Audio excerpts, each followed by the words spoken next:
Welcome to This Week in Hastings Headline History, where we take a look back at what was making news in Hastings and St. Johns County, Florida, over a century ago. In this podcast, I'll share stories directly out of the pages of the Hastings Herald, which was published weekly in the early 1900s. So let's go back in time and hear some of the top news stories from this week in 1920. Potato market in North encouraging. Reports coming in from the North relative to the potato market situation continue to be highly encouraging. Bermuda potatoes were quoted at the beginning of this week to be selling from $15 to $18 a barrel, which equals any figures of which there was any record. More interesting still, however, are the reports which are beginning to come in from chief market centers regarding the quantity of potatoes at present held back by the growers in northern producing states. From a prominent Boston dealer comes the following report. The old potato situation is certainly puzzling us. Some days we feel the amount of potatoes back in Maine is of no consequence whatever, and then again, we rather feel that there are quite a few back there yet to come.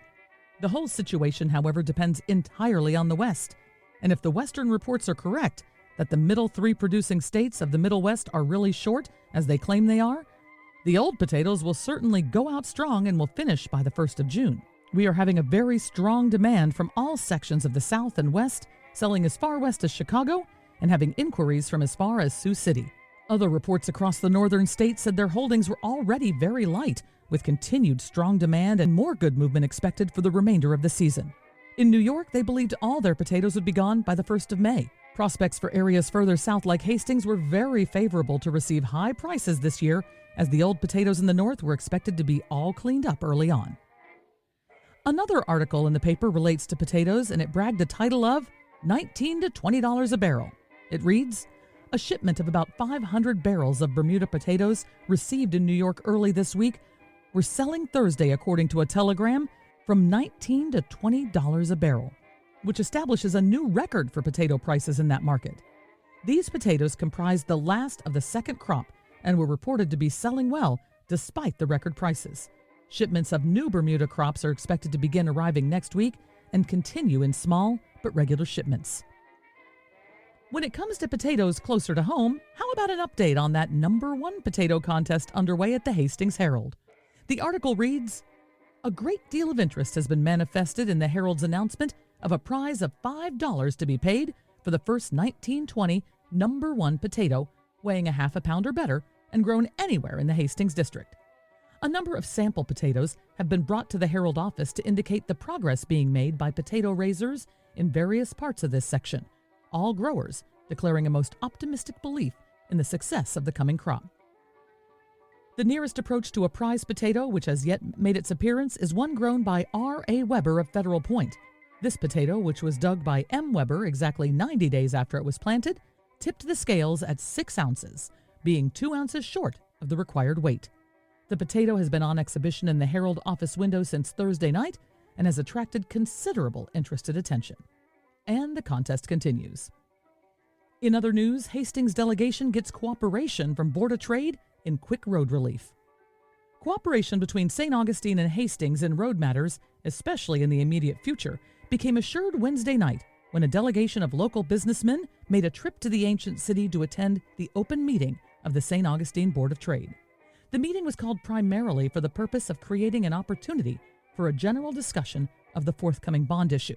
But the Hastings delegation came very close to taking over the entire meeting and turning it into a campaign for the purpose of improving the road through its own town immediately in order that it may be ready for the potato season. The result of the delegation's efforts was that St. Augustine Board of Trade voted unanimously to instruct its roads committee to work with the Hastings delegation in an effort to bring pressure to bear on the road officials in order that the gang now working in Elkton may be transferred to Hastings and set to work repairing the roads from Deep Creek Bridge to Bird Bridge and further if necessary. Farmers intend to raise cane. Marked progress is reported by Captain H.A. Johns of the United Sugar Corporation in arousing the interest of growers in this general vicinity in the establishment of a sugar industry. Approximately 4,000 acres have been pledged to cane in the coming year, he says, of which 1,000 were pledged in Flora Home alone.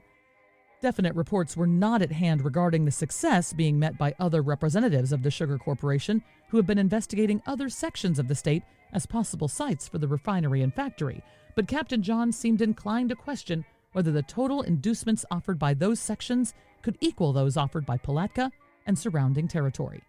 He expected, he said, a definite decision as to where the factory would be located would be received from the corporation's headquarters within 2 or 3 weeks, perhaps sooner. Fire destroys garage and all its contents. Fire that seemed unquestionably to have been of incendiary origin destroyed the Dixie Highway garage late Sunday afternoon, the building and its contents being a total loss. An earlier fire, which originated before daylight, was discovered by passers-by and extinguished before it had time in which to do great damage. The loss is said to have been between $5,000 and $10,000. The first fire occurred at about 3:30 Sunday morning and was discovered by 3 men returning from St. Augustine. They gained entrance to the garage by smashing a window and, when inside, found an extinguisher with which they quickly put the fire under control. Reports to Marshal Charles E. Green state that the search of the premises immediately after the fire was extinguished revealed an oil-soaked sack hanging between 2 oil barrels at the point where the fire originated. It's also stated that a window had been forced open and was braced up with a stick. The second fire broke out at about 4 o'clock Sunday afternoon, it being said to have started with a series of small explosions, similar to those made by an automobile starting. Immediately afterward, fire burst through the sides and roof of the building and was beyond possibility of control before the alarm was given. The fire department was summoned, but had no chance to save anything. The building was owned by W.C. Gunn and was occupied by J.J. Williams, who is carrying on a garage business formerly conducted there by Mr. Gunn. Whether the fire was started by an enemy of one of the garage men or by a firebug is a problem which has not yet been solved. Made a cleanup. N.J. Adams with his brother W.S. Adams invaded the Deep Creek territory Wednesday and played havoc with the fish of that stream. Between them both, they succeeded in bringing home a string of 150, many of them large ones. They report, however, that the biggest ones of all succeeded in getting away. I hope you enjoyed this week's edition of Hastings Headline History. This podcast was brought to you by Presenting the Past, bringing history back to the present through historic presentations and the sale of treasures from days gone by. This episode was written and produced by me, Michelle Murillo, with the aid of vintage copies of the Hastings Herald. Now it's time for this week's musical memory, when we listen back to a song that everyone was listening to 100 years ago. This week, how about an upbeat ditty? It's a song that's well known when you think of the Roaring Twenties and dancing. The beginnings of this dance likely came from jube dancing, also sometimes called hambone dancing, an African style of dance brought to America by slaves. The song that accompanies the dance has its roots in a style of music that the dock workers of South Carolina played, and when he heard their music, James Price Johnson was inspired to compose a song named after their location. It became popular across the board when the show Running Wild featured an altered version of the dance and the song with the same name. It started with a little twist of the feet and progressed into a fast tap dance and kick-style dance. Here's a 1923 recording of the song by Arthur Gibbs. It's the Charleston.